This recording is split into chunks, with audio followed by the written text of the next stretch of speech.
बैठी रोई पापा कवन राम दुअरे बैठी रोई पापा कवन राम। अरे मामी आंगन बीच ठाढ़रे ललनवा मामी आंगन बीच ठाढ़रे ललनवा।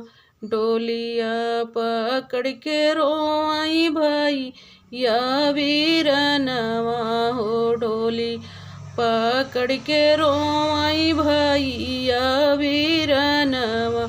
आजू बहिनी भाई जऊ पाराई रे ललनवा आजू बहिनी भाई जऊ पाराई रे ललनवा।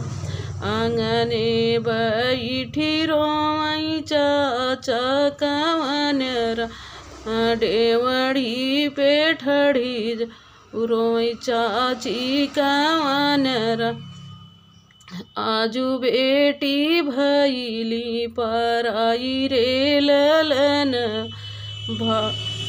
भैया समझाई रे पापा के पूजी तू जा तू माया के समझावौ रे ललन। आजू बेटी भैली पराई रे ललन।